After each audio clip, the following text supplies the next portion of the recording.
د نن یکشنبې ورځې لنډ او مهم خبرونه.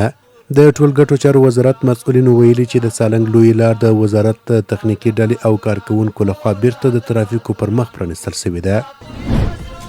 د کابل ښاروالۍ پر خپله ایکس پاڼه خبر ورکړی چې د 10مې ناحیې اړوند په 11 14 15 او 25 ګذرونو کې د فرعي سړکونو او کوڅو جوړولو 4 پروژې بشپړې شوې دي.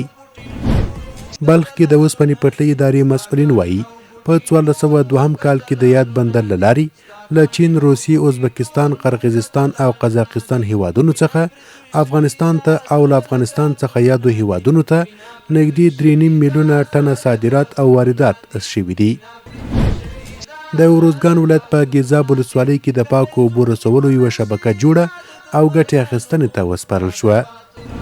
په کندوز کې د 7 میلیونو افغانیو په لګښت د یوه ښوونځي د ودانۍ او پارک او د لوګر په محمد اغې ولسوالۍ کې د 4.5 میلیونو افغانیو په لګښت د اوبو د یوه کوچني بند رغولو چارې پیل شوي.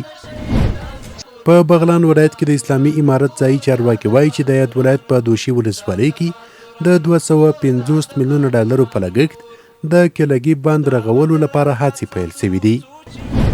د سټنډرډ ملي ادارې ایران ته د 60 ټانکره بې کیفیته تیلو د بیرته ورګرځولو خبر ورکړی دی.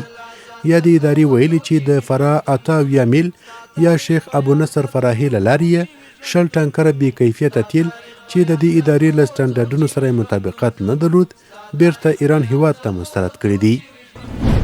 د پنجشیر د کانون او پټرولیم ریاست مسؤلینو نن د دغه ولایت له کانونو څخه د تازه استخراج شویو زمرودو د پلورلو خبر ورکړی دی. او وروستی خبر د احصایې او معلوماتو ملي ادارې ویلي چې تیر کال په ننګرهار کې 291,655 کسانو ته 140,985 برېښنایي او 126,880 تنو ته کاغذي پیژندپاڼې ویشل شوي.